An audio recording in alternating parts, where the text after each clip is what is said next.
I was mid-sentence walking the Jensen Tech team through our rollout timeline when Connor Price leaned forward, cut me off, and said, "This'll be Matt's last project with us." I stood there like an idiot, laser pointer still aimed at the projection screen, with 30 executives now turning their eyes to me like I'd just been outed as a con artist. My throat locked up.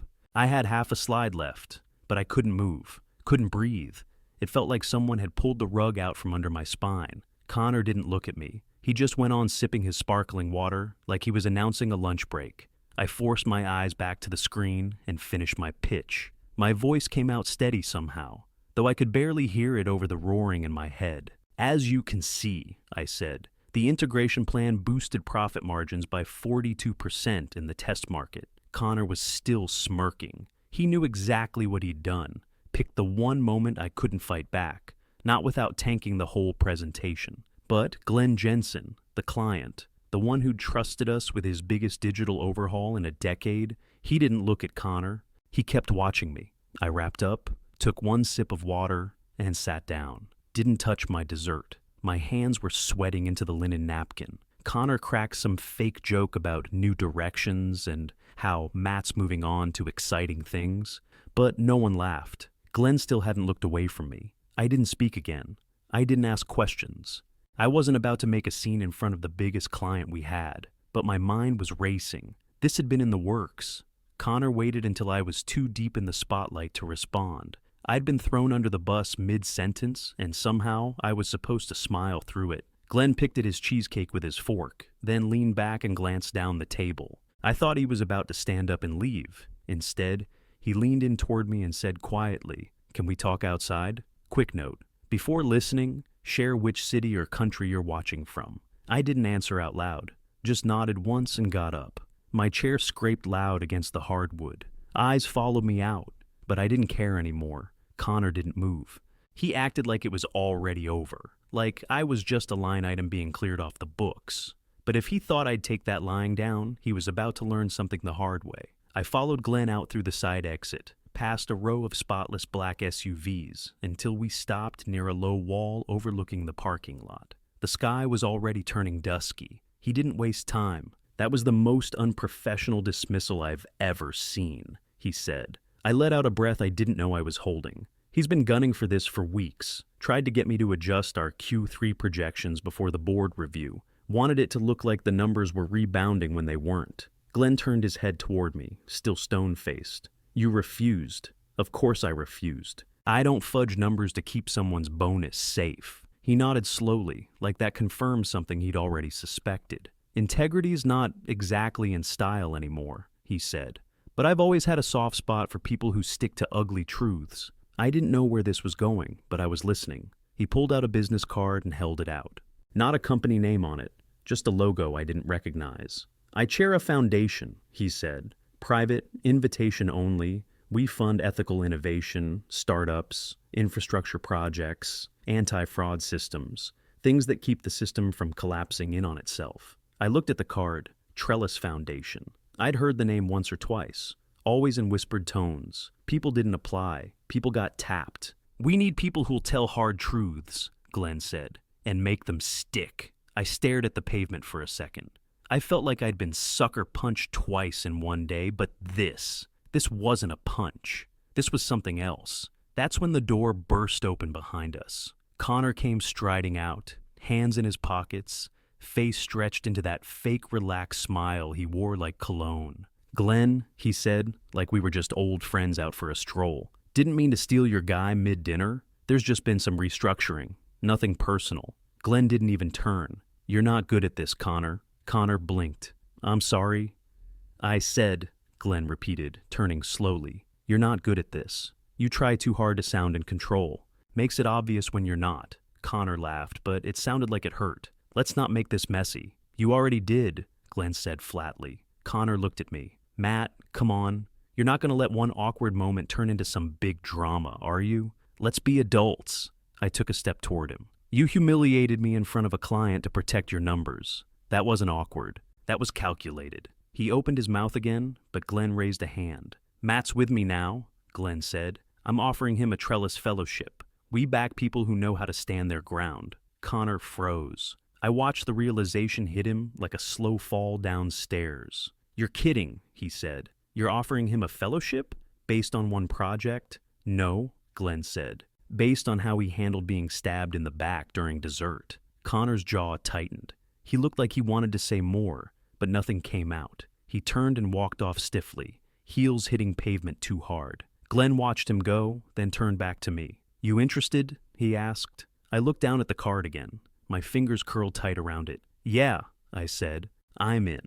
I still remember my first day at the company. Worn suit, busted laptop bag, and more nerves than sense. 6 years ago, I picked them over 3 higher-paying offers because the old CEO, Raymond Kessler, looked me in the eye and said, "We build things right here. Not fast, not flashy, right." He meant it too. Ray sat in on strategy sessions, walked the halls, remembered birthdays.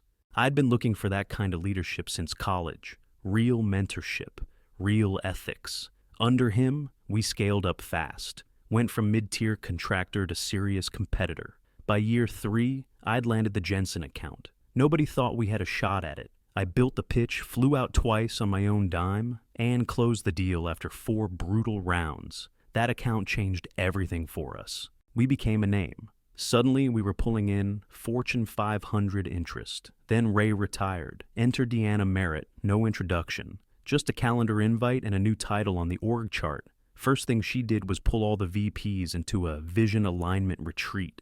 Everyone else? We got a 2-line email and a new set of branding guidelines. She didn't speak to anyone below VP level. Seriously. She'd walk past you in the hallway like you weren't even real. Never asked questions, never listened. Just made changes and expected the pieces to fall into place. Then came Connor Price. He'd been a mid-level manager at the time. Smart, sure, but green. I'd mentored him on 6 rollouts. He wasn't ready, didn't matter. Deanna played golf with his father. Suddenly, he's VP of Strategic Ops, and I'm being told to loop Connor in more closely. At first, I played along. Tried to be professional, but within a month, I was pulled from 2 major meetings with Glenn's team. No explanation. Then my project leads started getting reassigned. Quietly, one by one, I went from managing 12 people to 4, and 2 of them were interns. I brought it up to HR. They said it was restructuring. Said it with the same fake smile you use when handing someone their severance paperwork. Then came the kicker. Connor got placed over my division, my direct report. The guy who once asked me how to write a quarterly summary now had veto power over every decision I made. He called me into a meeting, closed door, mid-afternoon. "Look," he said, "Deanna's concerned about how some of your projections read. You might want to take another pass before we send them to the board." I stared at him. "The numbers are clean, conservative if anything." He shrugged. "Maybe, but the story they tell, not the one leadership wants to roll with right now." That's when I knew. They didn't want numbers. They wanted a narrative. I stood up. "I'm not changing them." He looked at me like I just dropped my pants in church. "Then maybe," he said slowly, "you're not the right fit anymore." I walked out without responding. The next week, he blocked me from the Jensen sink entirely, said he'd handle it himself. Right then, I should have known they were setting me up. The signs were all there. But I'd been so sure my work would speak for itself. So sure someone upstairs would see what was going on. Instead, I walked into that pitch like a lamb to slaughter. Never even saw the knife in Connor's hand. The next Monday, I started at Trellis.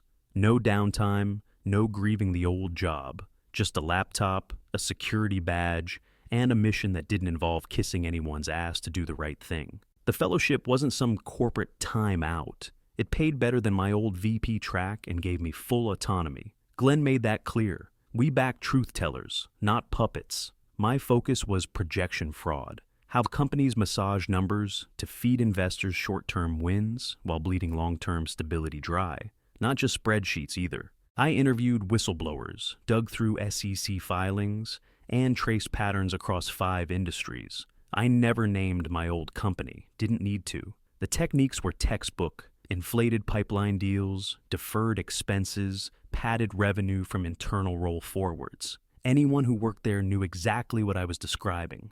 Within 3 months, our first white paper dropped. It hit hard, quietly, but hard. Glenn forwarded it to his board. 2 weeks later, he pulled 50% of his business out of my old firm. Just Gone.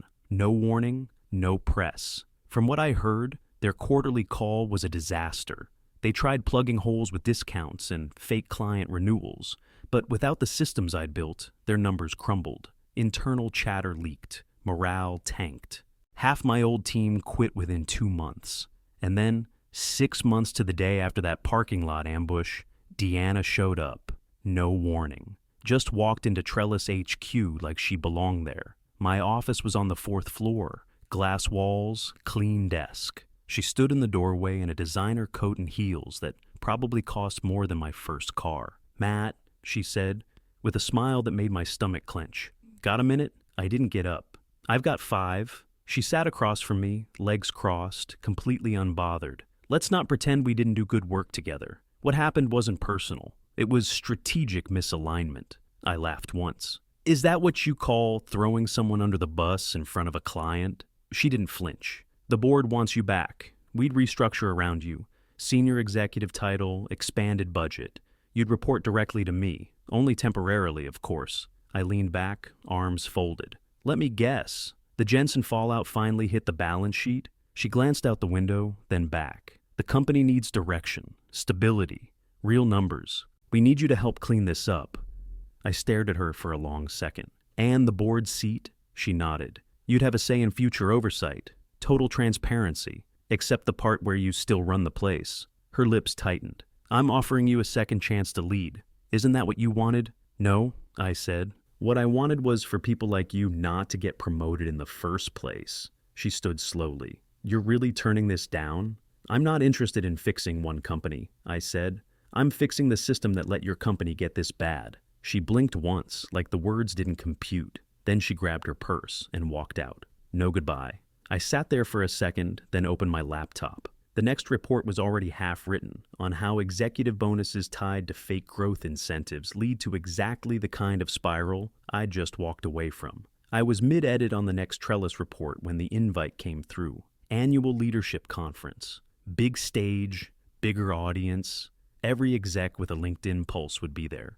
I was slated to speak on financial transparency in emerging markets. The kicker? Connor Price was on the schedule too. Panel speaker, Friday afternoon. My slot was right after his.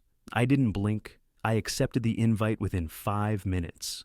3 days before the event, I got the warning. No sender. Just a forwarded message with my name, the time of my session, and a short note. "Check your files. He's coming for you." I ran a full scan on the deck I'd submitted to the conference system. Looked fine on the surface. Clean layout, bullet points, source links. But then I dug deeper. They'd swapped in doctored charts, revenue curves inverted, client case studies altered to look like failures, and one slide even claimed a partnership that never existed.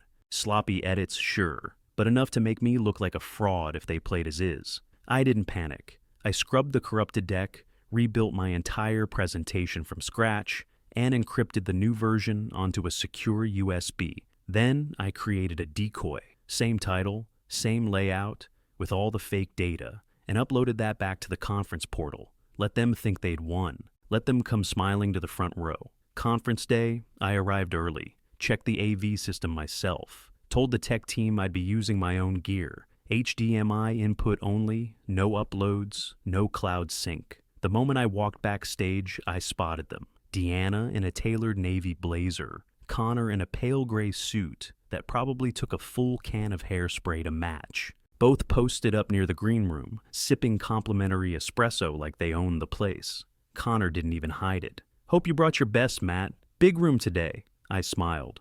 "Always do." My name got called. I walked out under the lights to polite applause. Packed ballroom, hundreds of decision makers, cameras everywhere. Connor and Deanna sat dead center in the front row. I plugged in my own laptop. Screen lit up, my real deck, clean data, bulletproof charts. I didn't even look at the tech crew, just launched into it. "Today we're talking about the real cost of inflated projections," I said. "Not just the fallout, but the traps that get set to silence people who speak up." I moved slide to slide, crisp, direct. Every stat sourced, every example documented. 5 minutes in, I saw Connor shift in his seat. By minute 10, his face had drained to the color of hotel bed sheets. He leaned over to Deanna, whispered something. She didn't respond. They thought they had me cornered. Instead, they were watching their trap fall apart in real time. I closed with a real case study, anonymous of course, about a mid-sized firm that lost a major client after faking recovery data to boost investor calls. The timing was no coincidence. The audience knew. Half of them had heard the rumors already. I stepped away from the podium, let the final slide sit on the screen. Integrity isn't loud, but it leaves a mark. Applause hit hard and fast. Standing ovation from the back rows. Glenn was somewhere in the crowd, but I didn't need to look for him. I looked straight at Connor. He clapped twice. That was it. His jaw was locked like it hurt to move. As I walked off stage, I passed right by him. No handshake, no words. He didn't deserve either. I barely made it off stage before someone grabbed my arm. It was Nina. I hadn't seen her in over a year. Used to be one of my top analysts before Connor gutted my team. Now she looked wired, like she hadn't slept in days. "We need to talk, now," she said, eyes darting over my shoulder. I followed her down a back hall, past the green room, until she yanked open a door to a supply closet that doubled as tech storage. No windows, one flickering bulb. She shut the door behind us and pulled something from her coat pocket, a thumb drive. "I've been backing things up," she said, voice low and fast. "They're scrubbing the servers. Projection histories, audit trails, gone. But I've got the raw files, all of it, including the fake invoices." I stared at her. "What fake invoices?" She handed me the drive. "Billing clients for work that wasn't done. Overcharging on automation packages, then burying the difference in service fees. They've been doing it for years." I plugged the drive into my laptop and opened the top-level folder. There were spreadsheets, time logs, matching algorithm files. I knew that formatting. It was proprietary, internal use only. Nina stepped back, arms folded tight. "I've got screenshots too. Emails from Connor ordering data overwrites. He didn't even encrypt them, just deleted and hoped nobody would notice." I was about to ask her how long she'd been collecting all this when the door slammed open behind us. Connor. He stormed in like he owned the room, face red and eyes locked on Nina. "You little troublemaker," he said, grabbing her by the arm. "You think I don't know what you're doing?" "Let go of her," I said, stepping between them. He didn't even look at me. "You're done, Nina. You're fired. Lawsuit's coming. Hope your cheap lawyer likes paperwork." She tried to pull free, but he yanked harder. "You don't understand how deep this goes. You're messing with people who don't lose." "You already lost," I said. "You just don't see it yet." I stalled him, blocked his path. Every second mattered.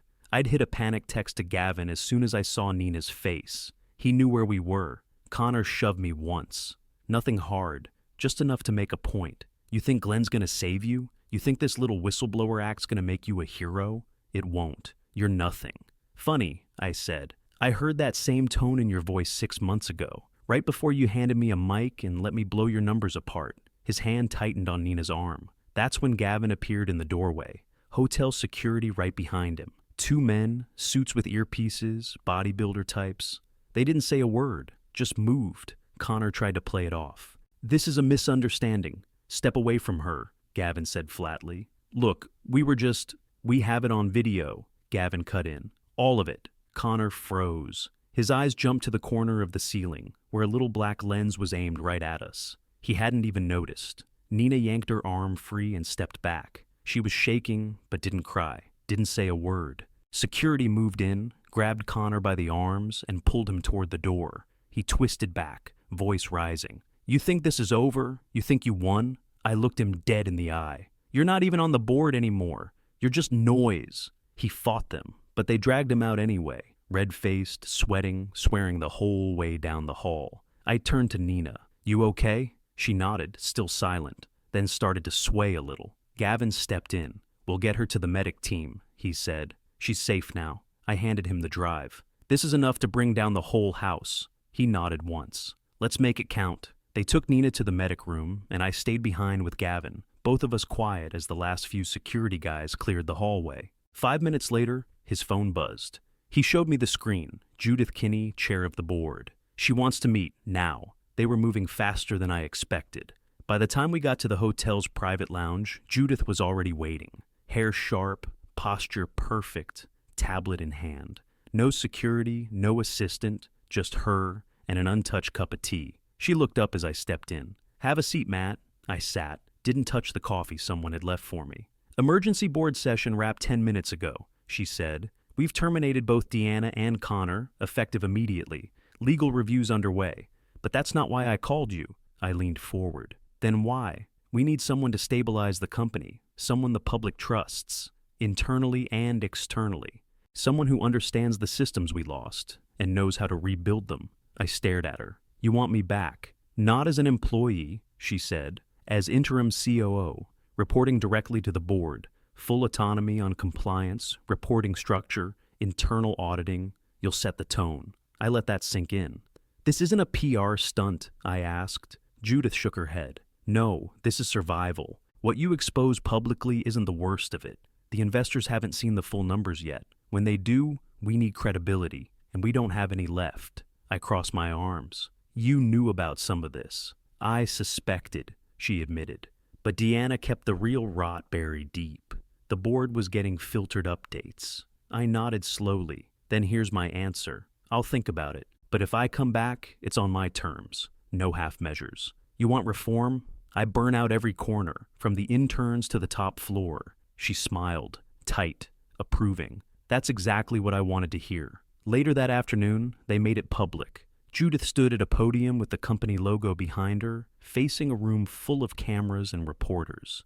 I stood off to the side, behind the curtain, listening. "Today," she said, "we're announcing a total leadership transition. Deanna Merritt and Connor Price are no longer with the company, effective immediately. We are turning the page." She looked dead into the cameras. "Matthew Hale has been named Interim Chief Operating Officer, effective immediately." The press reaction was instant. Flashes, buzz, hands shooting up. I stepped out as my name was called, adjusted the mic, and let the moment settle. I didn't rehearse a speech. I didn't need to. "We're not just changing names on doors," I said. "We're launching a full transparency initiative. Every department, every level, public disclosures, third-party audits, live dashboards.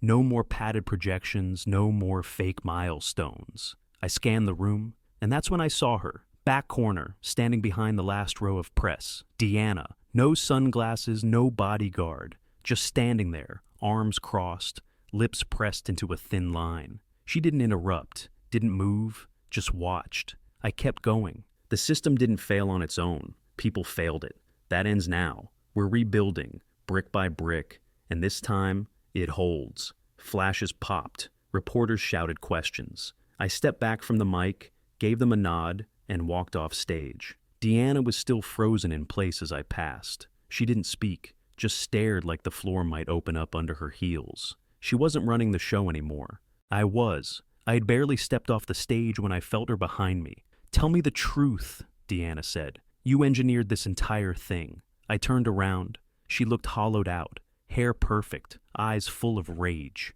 She wasn't asking, she was accusing. "No," I said. "You did this to yourself. I just stopped covering for it." Her mouth opened, then shut, like she was still trying to figure out where it had all gone wrong, how the person she'd shoved out the door had ended up holding the keys. "You think this makes you better than me?" she hissed. "You think this is justice?" "No," I said. "It's a reset." She stood there, silent, then walked away without another word. Later that night, I sat with Gavin in the hotel bar. He was nursing a whiskey, calm as ever. "You knew this was coming," I said. "I didn't know how," he replied, "but I saw the arc." He looked at me, dead serious. "That's why we picked you. The fellowship wasn't a lifeline. It was space to grow without being stepped on. You didn't set the trap."